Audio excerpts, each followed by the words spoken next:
My name is Azarely Bedolla, and I'm an Environmental Studies and Environmental Sciences double major at UC Santa Cruz, and I'll be entering my third year. For 8 weeks, I had the opportunity to work in climate resilience with climate tech startup Robotics Cats. This summer, my work highlighted the many challenges that we are facing in the 21st century that are exacerbated by climate change.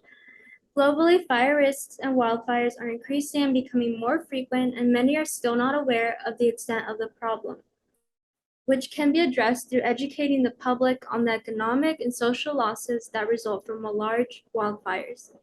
Modern and advanced technologies like IoT, AI, and drones, along with the diverse set of skills and knowledge that we have, has given us the power to protect communities and stakeholders and to increase our resilience to fire events. This summer, I interviewed a Uruguay customer in Spanish to learn more about their needs regarding protection from wildfires. I carried out research to bring awareness about technologies that are being used to detect, monitor, and track wildfires, and the growing issue of fires in the wildland-urban interface. My aim for these projects was to validate wildfire detection products. With the knowledge that I gained, I wrote articles with the hope that it will help people inform their decisions that will impact their homes, communities, and futures for the better. Prior to starting my research, I felt that I didn't quite understand what artificial intelligence or Internet of Things was being used or how it was being used in detection technology, so I researched them beforehand. Although I wrote these articles with the intent of educating my audience, the research process allowed myself to gain a better and comprehensive understanding on how wildfire detection technologies work. The next person that takes on a project similar to mine will be able to advance this product validation project using whatever knowledge they have. Currently, a return on investments for wildfire detection technologies like those developed by Robotics Cats is not available, so researching the quantitative benefits and profits through local research is an important area that needs to be explored and will further validate the performance and investments of these technologies. This summer, I learned so much about the wildfire issue through the lens of a startup CEO and engineer, and for that, I would like to thank and acknowledge Andre Chung for dedicating time to teach me and the other interns what Robotics Cats is doing to protect global communities from wildfires.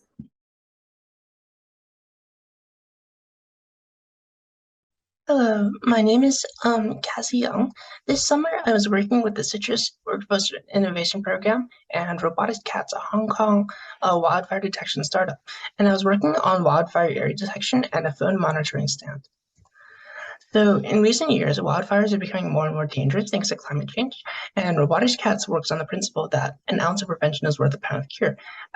If we can prevent wildfires before they start, we won't have to spend so much money trying to contain them. So we want to autonomously detect wildfires and alert customers to the fire's locations so that they can put them out more easily before they spread a lot. So I was working on 2 projects this summer, a bearing detection and area detection code, and a smartphone case. So there are a couple ways to prevent wildfires more effectively. The first method is to just locate the fires more accurately. And this uses the wildfire's location in an image to determine its bearing relative to the camera and its area. Well, Robotics Cats has a really great API that we can use, and we use AI to send an image and determine if there's a fire using the AI. And I use that data to try to determine its bearing and location. The second method is just to have more cameras. And Robotics Cats developed a smartphone app to turn your camera into a lookout camera. And I designed an enclosure that you see on the bottom so you can place cheap camera emplacements anywhere that you get a cell service, right? And I iterated between the first design and the second design. Moving forward, I'd like to continue working and innovating on the projects. In terms of the area detection program, I'd like to improve the code efficiency and accuracy and also reduce the amount of API calls that I need to reduce the bandwidth needed. And for the phone stand, I'd like to reduce the form factor and improve the solar charging efficiency, and also maybe develop one that doesn't use a phone so I can further cut down on costs. I would use a microcontroller like an Arduino or an ESP32 for that. And I just wanted to give a big thank you to Andre Chung and Paul Redhead for being great mentors during my internship.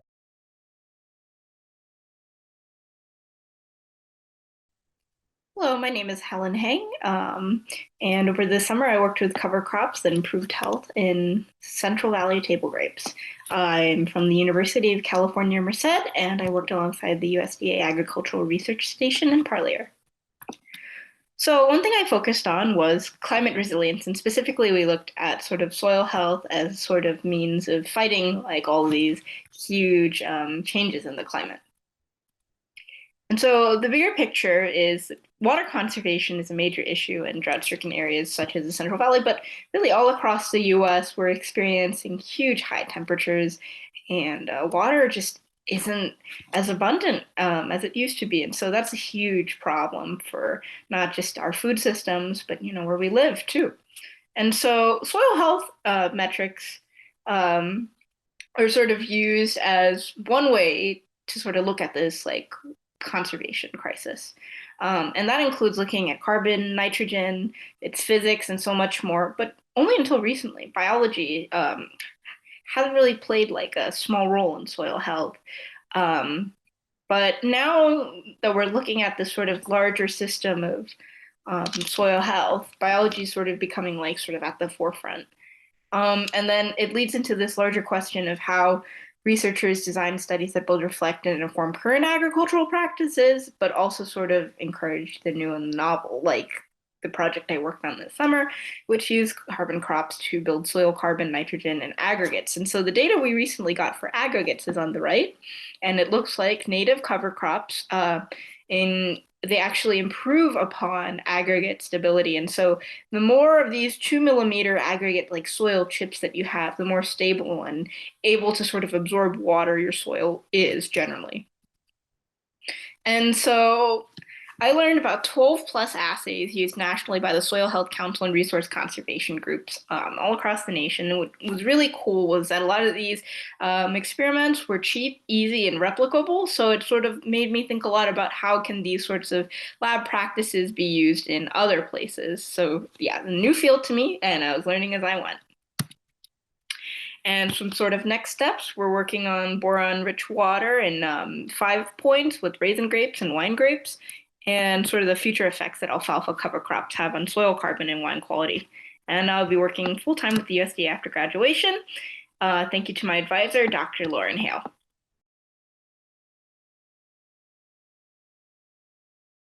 Hi, my name is Maria Cortes. I am a climate resilience fellow, and my project is based on PM 2.5 concentrations from incense burning.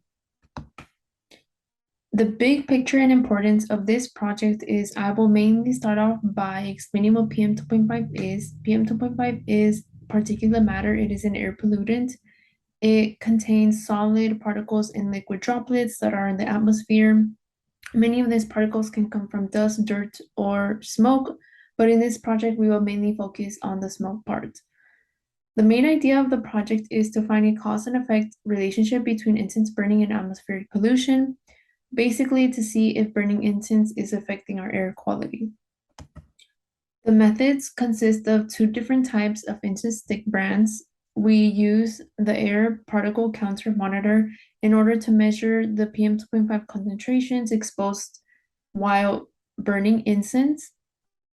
And also keep in mind that in the experiment, we were in a closed room while burning and measuring the concentrations. We also use the California Air Resources Board database in order to retrieve data of various regions of California with the exposure of particulate matter into the atmosphere, particularly in wildfire season, because wildfires expose a great amount of PM 2.5. And we use this data to compare it with our data that we calculated with when burning incense.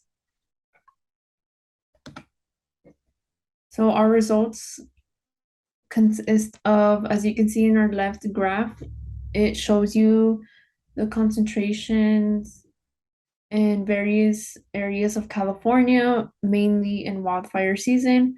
And you can see that Lake Tahoe has the highest value, and this is because during this time there is a huge wildfire occurring. So this tells you why the value is so high, because so much particulate matter was being exposed into the air. And in our right graph is our data from burning incense. And you can see that the highest value reached about more than 340 of PM2.5. So when you compare these two graphs, you can see that burning incense impacts our air quality because of the high value. Our future work involves someone who is interested in being involved or participating in our project. I will also be working in this project for this fall semester. Thank you so much.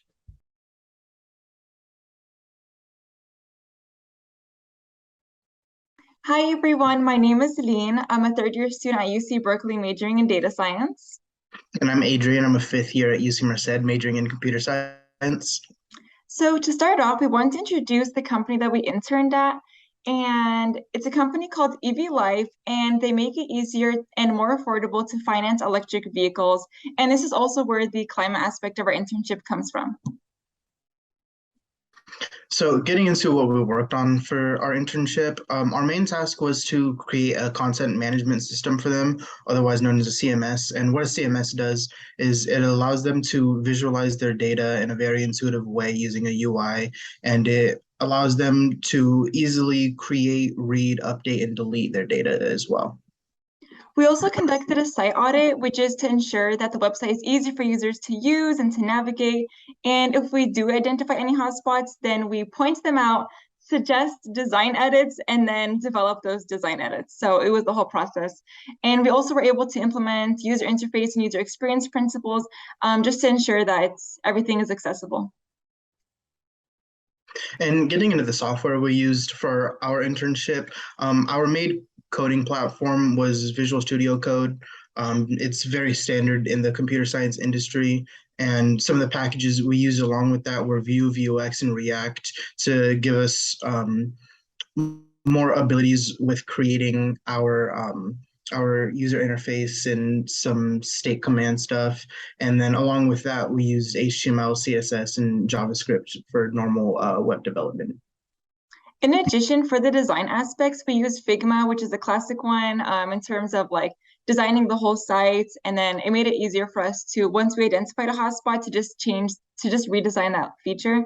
Also, Hotjar is a great one because it allows you to record the user's experience on your page, and then it highlights hotspots on the page of like where people are clicking. So then you can kind of follow the user journey through that.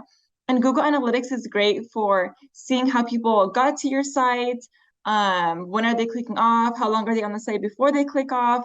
So this is all great data to understand just how the users are getting there. And also in regards to marketing, it's a great tool to have. And for the next steps for the project, things continuing after we left, it would be to continue building the CMS. We were very close to completing it.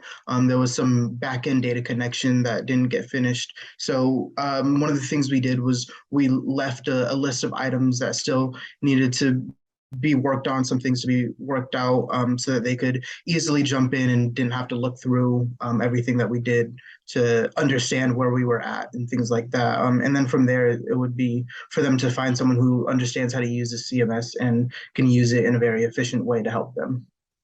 Yeah, and also in terms of personal reflection, the main thing that we would say is do not be afraid to reach out and ask questions. You know, this little shout out that we put on the bottom is genuinely from our hearts because we messaged them a few times asking for support and clarification, and they were very, very kind in giving us the information. And also do not be afraid to learn on the job. Stack Overflow is your best friend. Figma tutorials are your best friend. So there's a lot of resources out there, and do not be afraid to use them. And yeah, this concludes. Thank you so much for your time.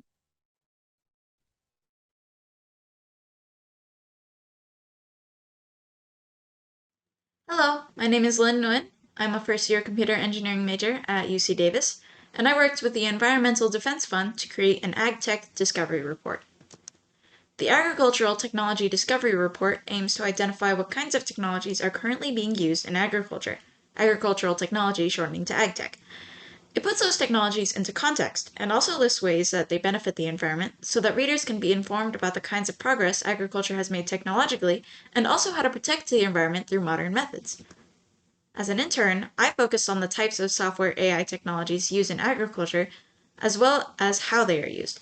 Software AI AgTech primarily helps growers make decisions that are environmentally friendly and sustainable, while also providing insights to growers on how to protect their crops and increase yields.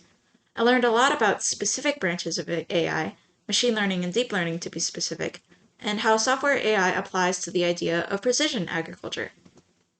To further this research, there is a need to identify new programs that might be applied to AgTech in the future.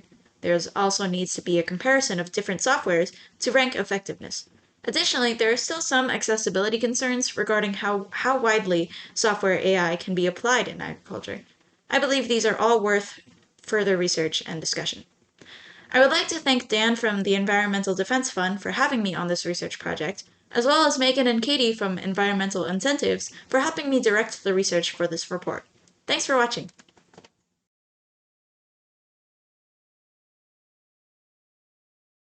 Hi, I am Zara from UC Berkeley, and this summer I worked with Open Lab at UC Santa Cruz on the topic of climate resilience. Open Lab was started in 2002 on the UC Santa Cruz campus, and it provided the UC with opportunities in collaborative interdisciplinary research through networking, research events, and more. I worked with Professor Jennifer Parker through Open Lab on a project with the Algae Society, a bioart and design lab.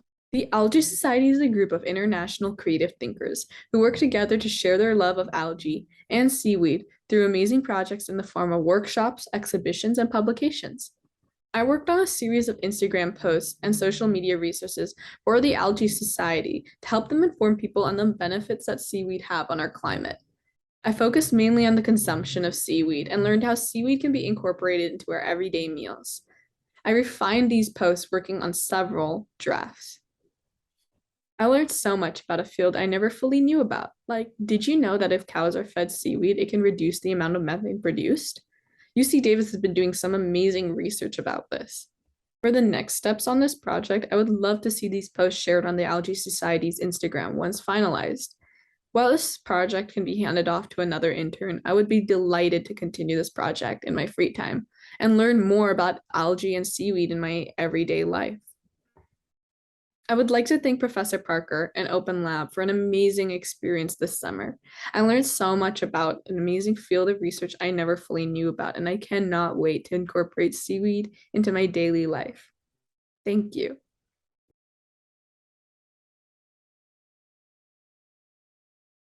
Okay. Hello, everyone. My name is Elvis Moreno Garcia. I am here with the WHIP program with CITRIS, and today I'll be presenting about what I've done over my summer internship. So the big picture that I had to work with is I work with Professor Stefano Carpin here in UC Merced. The goal of the internship was to successfully run a Python program that could successfully create an orchard in a simulation to test out a robot. And from that code, we could also do other stuff, as maybe living in the environment and what so. And then the purpose of this was to also, find out errors in the robot and see how it functions in a simulation. And hopefully, when we deploy it, we worked out the kinks.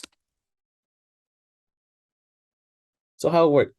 For my internship, I had to get to know two programs. I need to get to know Gazebo, which was a simulation program, which you can see right here on the top left corner of the screen, and ROS2, which stands for Robotics Operating System. And I had to use the version Foxy to get to interact with the robot through the simulation. The problems I faced was usually mostly using my surface level knowledge since, coming to leadership, I just finished my first year. I wasn't a skilled computer person. And I had to basically troubleshoot a lot since I had no experience with working with these programs. what I grew from this was basically I improved my troubleshooting skills. I learned to get familiar with the necessary programs, especially Gazebo, since that program took me forever to get familiar with. And with my new knowledge, I was able to successfully run a simulation. As you can see on top, this is one of the simulations I did. And on the bottom, you can see that some of the code that I wrote during the summer. After this internship, it really, I ended it actually with making a Python program that could optimize the tree placement in the simulation.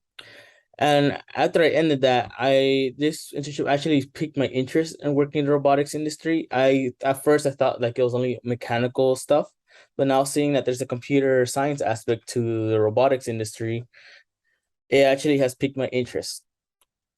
And also, well as finishing this internship inspired me to like go further and learn more about the programs that I used and actually refine my skills more. Before I end this presentation, I want to take time to thank my supervisor, who was also the guy I worked with, Professor Carpin.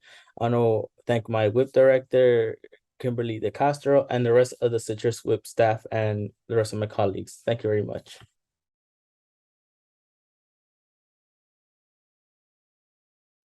Hello, everyone. My name is Suda, and I'm a fourth-year biotech and Spanish major at UC Davis.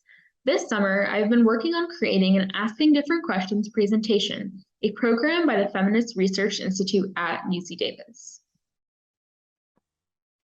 I was chosen to work under the area of climate resilience. At FREE, I explored this through the Asking Different Questions series, a training program that applies feminist science studies and ethnic studies research to a STEM context. Big picture, motivation, and problem. My internship explored the question, what is important to acknowledge when approaching climate change research?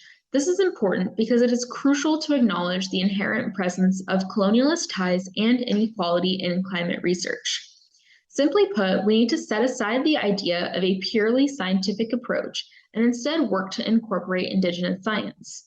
As a researcher myself, I aim to find a specific manifestation of this in a plant-related climate area. Contribution and learning. As an intern, I was challenged to step away from what I'm used to, experimenting and collecting data. Instead, I turned to literature-based research, which allowed me to use applications like Zotero and actually learn how to read papers and books and collect knowledge from them. This connects to the big picture of addressing the histories of climate research and being able to actively learn how to include intersectional identities and respect Indigenous knowledge. I also learned that not all important research occurs behind a lab bench. It is significant to be able to recognize that research needs to be inclusive and respectful of Indigenous knowledge, which is something all researchers, not just climate researchers, need to apply. In the bottom left is the first slide of my work, a presentation on biopiracy, which is an issue that plagues the world of climate research and biotech, and however is hardly talked about. Next steps and personal reflection. Personally, I plan to apply what I've worked on to my current and future careers. From a research standpoint, my presentation acts as merely a stepping stone, which can lead to more inclusive ethical research by acknowledging the presence of oppression. Researchers can work to decolonize the approach of solving food security and prolonged climate emergencies that can eventually lead to refugee situations. I would like to thank Dr. Sarah McCullough for her guidance and CITRIS for allowing me this opportunity.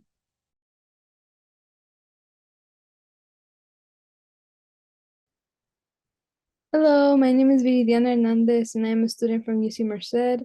This summer, I worked on algorithmic justice and accountability trainings at the Feminist Research Institute.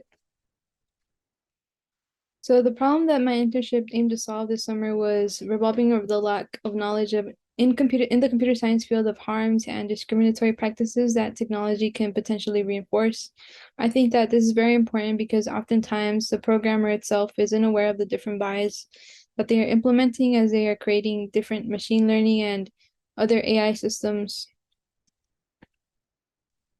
A challenge that I faced as an intern this summer was not only gathering the different information needed and learning from it, but also finding a way to convert the information in a way that people can understand the problem, the overall issue, and I converted the information into two separate trainings, one that presented the whole overall problem with examples of the different technological platforms that reinforce different forms of discrimination, while the other one being revolving the topic of algorithmic accountability and kind of looking at the different organizations and the different researchers that are making efforts against AI harms.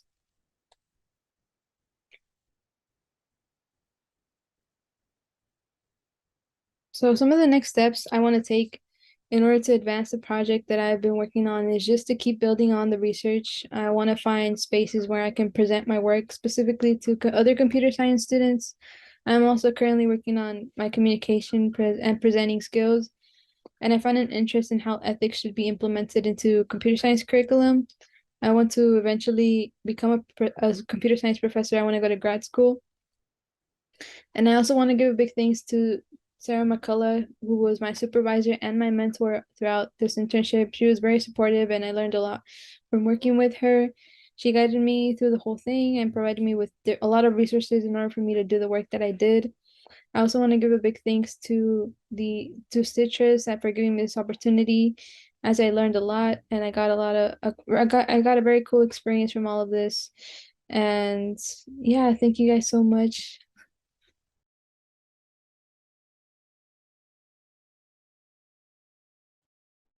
Hello everyone, my name is Fatima Brambilla. I am an incoming third year at UC Davis, where I am majoring in psychology, sociology, and minoring in public health. This summer, I interned with Data for Social Good, where I focused in on climate resilience. And so I took on a project called California Youth, but also focused nationwide. So I analyzed research from the surveys Gen Forward, April 2022 poll, Harvard 2022 youth poll, and The Economist / YouGov 2022. And so the solution that the problem that I was trying to determine was how to increase youth voter participation, not only in California, but nationwide. And so this took on determining trends, such as how do we encourage voting participation? What are the issues youth are most concerned about? And how do election processes work? And this is registration systems, but also voter registration methods. And so this tried to solve the larger issue, which is that representation of youth is low. And so when it comes to civic engagement, their needs and those of their communities are not being met. And a major challenge that I encountered frequently was that when I was trying to find data, it was almost impossible. It was not there, or when I did find it, sometimes it was confusing to understand. And so this related to youth voters because when they were trying to educate themselves, they were discouraged because these resources were not easily accessible. And so I came to two realizations, which is that the government is not advanced at the same pace as youth, and this is in terms of technology, but also socially. As I mentioned, their websites are not updated very well, or the data is just not easily accessible, and socially because they are not asking youth what they want, or they are not putting enough effort to bring youth to participate more.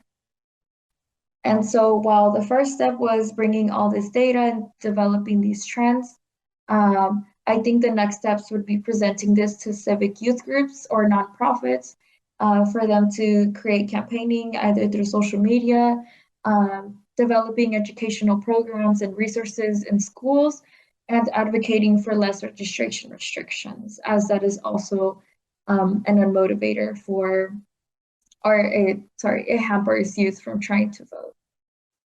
And I just want to say thank you to Jose Luis, my supervisor, and my coworkers for pushing me and challenging me to develop new skills and knowledge.